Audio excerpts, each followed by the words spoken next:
that beautiful river, on that eternal morning in the sky, where we will live in peace through endless ages, where we will never say goodbye. The prettiest beds of flowers there will bloom by the prettiest streams. You know, we've been coming up here ever since I was a little boy to our reunion, and I never took it for granted that the last Sunday in May, you always come to Greenbrier. And when I was a little boy, the big deal was going to the river, and they've been down there today. The last Sunday in May is probably not the best time to be in that river. It's pretty cold, but just like today, the singing and the stories that you hear and the food you eat, it's a tradition. I'm afraid that our traditions mountain people have, they're not as cool anymore as they used to be. It's really important for us to keep doing these kinds of things. It is who we are, and it's where we're from, and I'm awful proud to be an inbred hillbilly from right here in East Tennessee.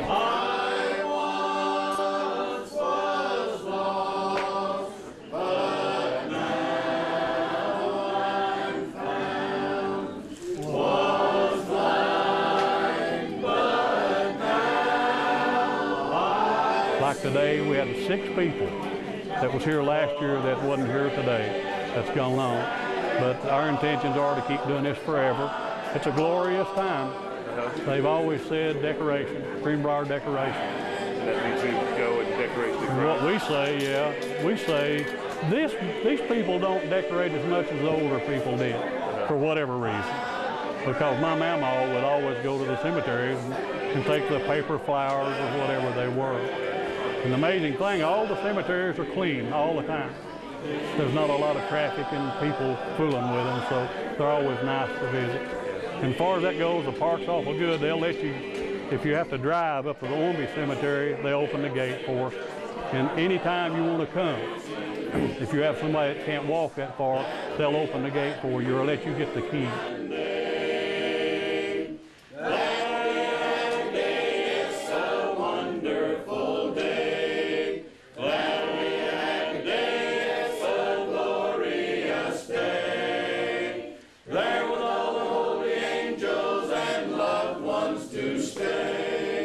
That'll be a glad reunion day. That's as pretty as we've ever got here, all 4 parts. 155. I heard an old story. And when I said before, there's no amount of money that you could pay me to ask me not to come here. I just wouldn't. I just flat wouldn't do it. And I'm not rich. But I'm rich in my heritage and my family and all that kind of thing. Of his precious blood atoning, then I repented of my sin and won the victory. Oh, victory in Jesus, my Savior forever. He sought me and bought me with his redeeming blood. He loved me.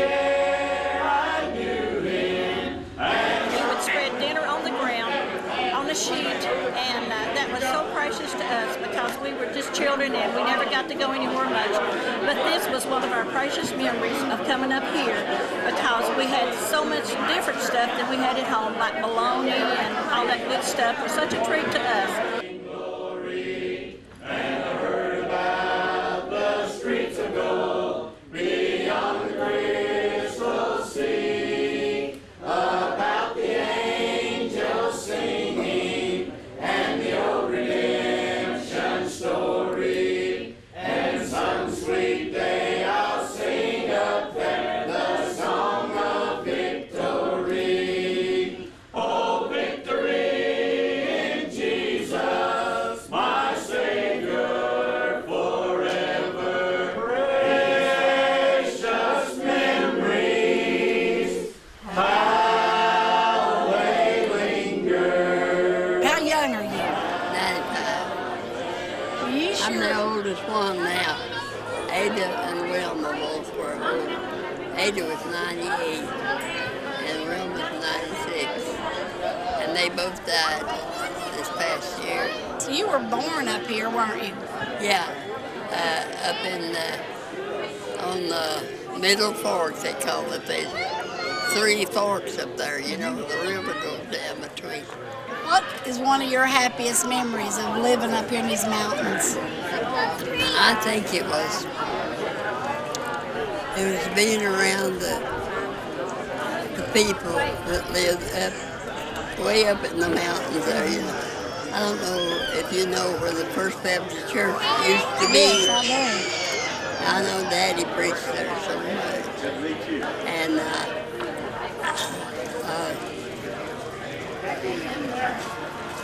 I was saved there know. How old were you when you were saved? about 9.5. Was in that fall revival where people Yes. used to wait till they could get Yeah. saved in the fall revival? Yeah. Well, so you've been saved ever since. Yes. My precious Savior suffered pain and agony, freely bore it all. I with him might live with bonds of sin and set the captives free. He bore it all, that I might live in his presence live. Jesus bore it all, see his shining face. He bore it freely bore it all. I with him might live, should condemn to die. Freely took my place, he bore it all. That I might live in his presence live. Now we couldn't sing that song if I didn't say what Carl used to say. Carl would always say, now on that song you have to pat your foot, and you sing on the up. So it's and that's how he would explain it. Just like it was the first time he'd ever explained it. So be sure you're patting your foot, even if you're like my brother David and have no rhythm whatsoever. Pat your foot, that'll help you. Last verse, okay, here we go.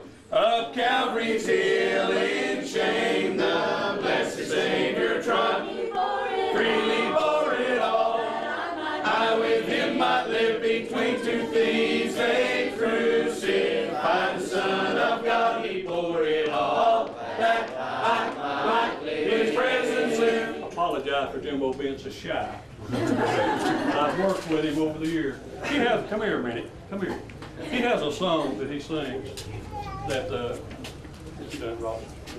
that I just absolutely love, and I know that it'll be a blessing. I want him to sing it for you. Someday when my last line is written, someday when I've drawn my last breath, when my last words on earth have been spoken, and my lips are sealed in death, don't look on my cold form in pity, don't think of me as one dead. It'll just be the house I once lived in. My spirit by then will have fled. What are some of your fondest memories of this event, this gathering? Any particular? I think just seeing the different families. Never got rained out or snowed out or anything weird? Didn't matter, you come, rain, shine, sleet, or snow. But one thing that we want to tell you, one of Mom's grandsons, Todd Loveday, his father-in-law is Gary Wade, who was one of the founders, he and Tom Trotter, who Sandy and all of them, we graduated the same year, and Tom and Gary were the, I think, founding fathers of Friends of the Smokies. And so now we get to claim Gary, and I think we were a kid anyway, but wonderful people that, and because of somebody, or because of Friends of the Smokies, we have this place. Mothers, fathers, sisters, brothers will be singing around the throne in that land where no one ever knows a care. And the Christians of all ages will join in the triumph song. Everybody will be happy over there. Everybody will be happy over there. Everybody will be happy over there. We will shout his praise, shout and sing his praise. Everybody. somebody else a really cool story, how sad people were when they moved out of here. But you know, had they not done that and preserved our national park, this definitely we wouldn't have what we have now. So even though our family had to go through a lot of hardships and they thought the world was over, I guess, and having to leave their homes, had they not done that, we wouldn't have what is now today the Great Smoky Mountains National Park. Most beautiful place on the planet. I wouldn't want to live anywhere else. Good to see you, young lady. You know, Robert could be adopted into the Whaley family. Well, if you lower your standards, I could do it. Here's the thing. My mama don't like nobody except for her people. And when you all moved here, she worshiped him. So I don't know what it was. He must be a great con man, or I think what it is, he married way up the ladder. I did. I put it beyond my coverage. Y'all take care. See. This is where we use the park. Come park and walk up to our cemetery. And we really have fun hiking up through here. Papo Paul and Papo Herb and a bunch of us. We enjoy it. Glenn, is this the oldest cemetery in the park? I know it's probably not, but it's the biggest, I know. I'd say it's close. Mama said this was the courting rock. This is where the young people would come and hang out here on this rock to court.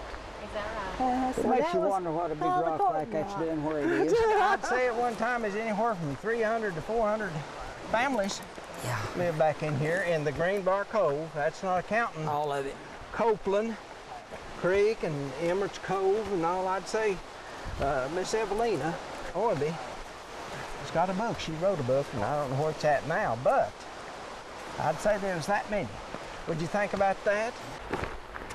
What created the settlement back here? What made people want to settle in here? Was there some kind of trade going on? I don't even know whether they had any history at all. It's probably just the land itself. Probably just the most of this land was given just love the mountains. back before the Civil War was given to one or two people. Okay.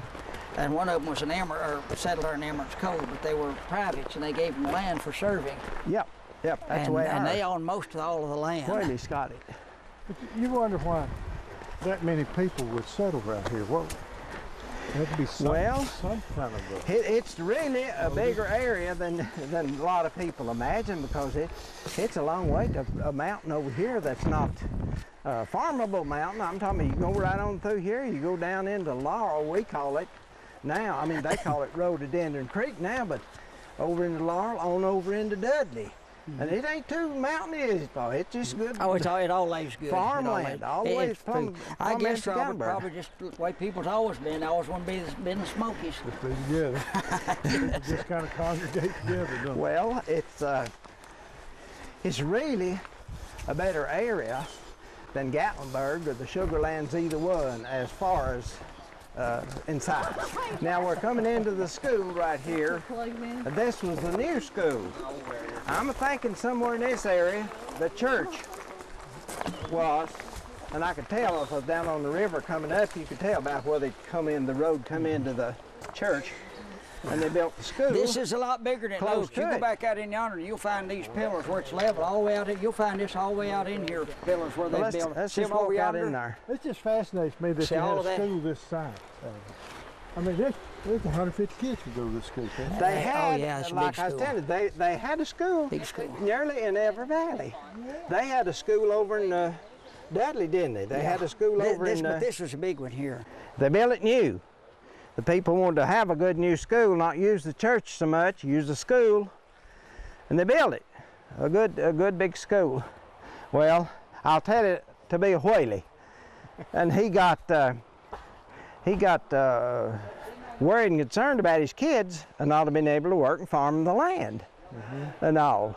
So he said, well, I'll go down and I'll set the school afire and burn it down. Then they'll have to stay home and help me work the land.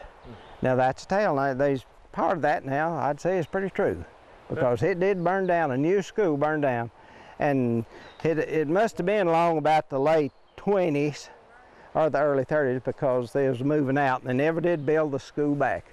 Never did build it back. Right now, if it was right now and the park tried to take over, it'd never be a Smoky Mountain National Park. No. They wouldn't, people would not let it happen. They just would not. That'd be too expensive anyway. Well, that's what I'm saying. Yeah, it just wouldn't happen. It happened at a good time. There ain't no question about it. Happened at a good time. Okay. So that's what Dad always called it.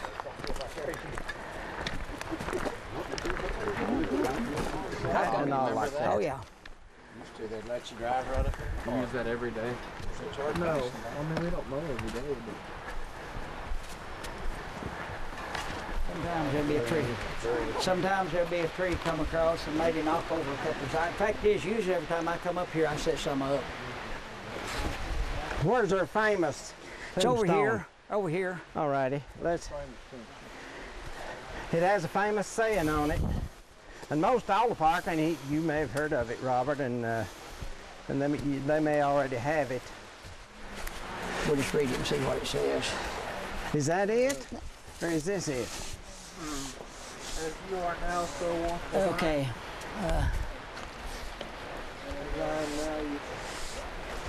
Can you read it here? This is it. This is it. Yeah, there's a Rayfield. Remember me as you pass by,